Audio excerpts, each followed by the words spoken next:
अपने पराए। घर की लड़ाइयाँ कितनी भी हो, लेकिन ये भी सच है कि किसी पर कोई आपत्ति हो तो अपना ही परिवार साथ देता है। भैया, मेरे पीछे पुलिस लगी है, प्लीज मुझे बचा लो। रवि और राज दो भाई, लेकिन दोनों में कभी नहीं पटी। अरे क्या हुआ छोटे, क्या कर दिया तूने? अरे कुछ नहीं भैया, मेरा दोस्त है ना राजू, वो मुझे लेकर बैंक गया था। मुझे नहीं पता भैया कि वो वहाँ बैंक लूटने जा रहा है। मैं उसके साथ बैंक में घुसते ही सीसीटीवी कैमरे में दिख गया हूँ। अब पुलिस मुझे ढूंढ रही है भैया, मुझे बचा लो। राज कुछ सोचता है, फिर कहता है, ओके, तुम यहीं रुको, मेरा एक दोस्त पुलिस में है, मैं बात करता हूँ। तभी वहाँ रवि की बीवी राज की बीवी के साथ आ जाती है। तुम लोगों के घर जब तक पुलिस का आना जाना है, बच्चों को यहीं छोड़ दो, उन पर असर ठीक नहीं पड़ेगा। तभी वहाँ पुलिस आ जाती है। चलो चलो, कौन है रवि, थाने चलो। मैंने कुछ नहीं किया, मुझे कुछ नहीं पता।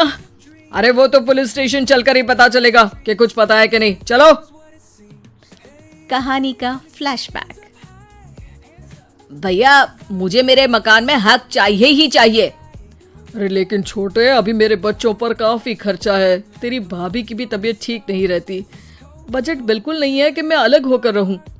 देख लो भैया, 1 महीना है तुम्हारे पास, जल्दी से घर खाली कर दो। अरे कैसी बात कर रहे हैं भैया, मेरे शरीर में अभी इतनी हिम्मत भी नहीं कि घर को खाली करे। तो क्यों बीजा भाभी? अरे तुम तो जानती हो, पिताजी की बीमारी के कारण उन्हें हमारी जरूरत थी, कैसे आते पैसे?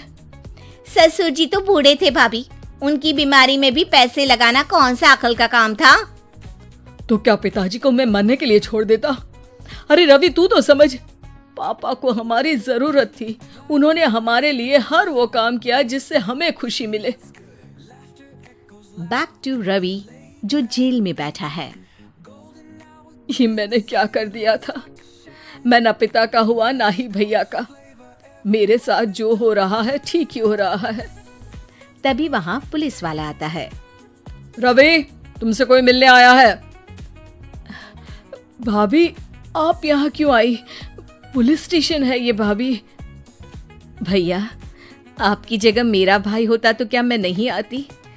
अच्छा, ये खाना ले लीजिए, खा लीजिएगा। आपके भैया लगे हैं वकीलों और पुलिस वालों से बात करने में, डरने की कोई बात नहीं। जब आपने गुनाह किया ही नहीं तो सजा भी नहीं मिलेगी। रवि भाभी को देखकर रोने लगता है। घर में साक्षी चुपचाप बैठी होती है कि तभी सोनम कहती है, अरे साक्षी, क्या हुआ, परेशान क्यों हो रही हो? भाभी, अभी अभी पुलिस स्टेशन से खबर आई है, इन्हें बड़े जेल में शिफ्ट किया जा रहा है। मैं क्या करूंगी भाभी? रो मत, हम अच्छे से अच्छा वकील करेंगे। लेकिन उसमें तो बड़े पैसे लगेंगे दीदी, हम इतना पैसा कहाँ से लाएंगे?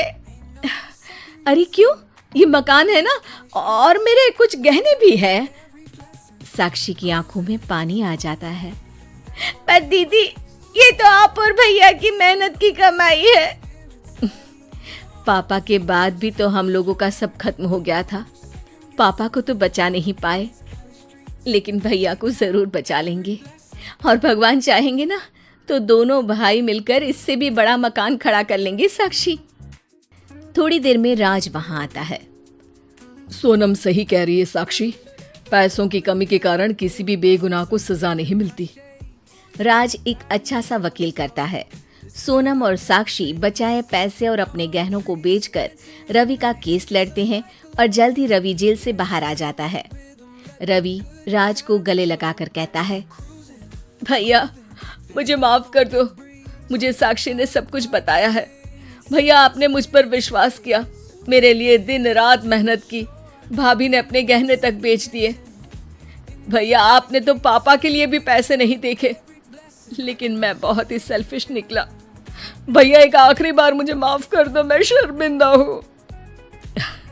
अरे भाई, अपने तो अपने ही होते हैं, पापा ने हमारे लिए क्या नहीं किया ये तुम्हें बताने की जरूरत नहीं है मुझे। और फिर तू तो मेरा भाई है, पैसे से बढ़कर रिश्ते होते हैं भाई।